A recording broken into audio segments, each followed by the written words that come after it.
नाज़रीन खबरें नए अपडेट जे सिलसिले की अॻिते वधाईंदे ख़बर शामिल कंदासीं। खैरपुर रिपोर्टर अब्दुल रज़ाक शहर पीपल्स पार्टी जे MP एब्रेस्टर हालार मंजूर वसण जी साफ़िन सां ॻाल्हि। बुल कुंभ शहर शरीफ़ पंहिंजो मुद्दो पूरो न कंदो अॻिते हली को ॿियो वज़ीर आज़म थी सघे थो। हालार वसण कुंभ PTI सरबराह जे निकिरण या न निकिरण सां हुकूमत खे को फ़र्क़ु न पवंदो। हालार वसण कुंभ पीपल्स पार्टी अवामी पार्टी आहे जंहिं पंहिंजे हर दौर में रिकॉर्ड तरक़ियाती कम कराया आहिनि। हालार वसण कुंभ कारसाज़ वाक़िए जे शहीद खे सुरुख सलाम पेश कजे थो।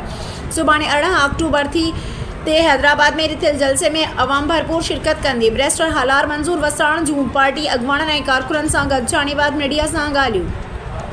कुंभ हैदराबाद में रिथियल जलसे में शिरकत जे लाइ सुभाणे तालके कोट DG मां सवें गाॾियुनि जो काफ़िलो MPA हालार वसण जी अॻुवाणी में रवानो थींदो। दोस्तनि जो साथियुनि जो जेके वसण कोडी में सुभाणे जेको जलसो अक्टूबर 2024 जो हैदराबाद में रखल तव्हां हिते सभई मौजूदु आहियो ऐं मुंहिंजे लाइ इन ख़ुदि ख़ुशी जी ॻाल्हि कहिड़ी थी सघे थी।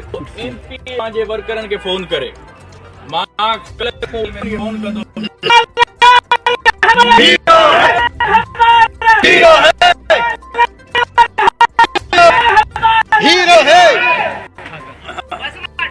जोश इहो जज़्बो इंशाल्लाह दोस्त मिलिया इलेक्शन में असां 2 कलाक गॾु हूंदा हुया। ॾाढी ख़ुशी थिए ऐं ज़ाहिरी ॻाल्हि आहे जॾहिं बि मां असेंबली में वेहंदो आहियां या ॻाल्हाईंदो आहियां त महसूसु थींदो आहे त कुटी जी मुंहिंजो वास्तो आहे ऐं ही वास्तो 50 साल खां वधीक जो आहे। पोलिटिकली तव्हां सां हमेशह असांजो ख़ानदान गॾु रहियो आहे। इन सिलसिले में तव्हां सभिनि भाइरनि सां मुखातिब थिया ऐं मां इहो ई त 11 बजे सुबुह अॼु टाइम बि यारहें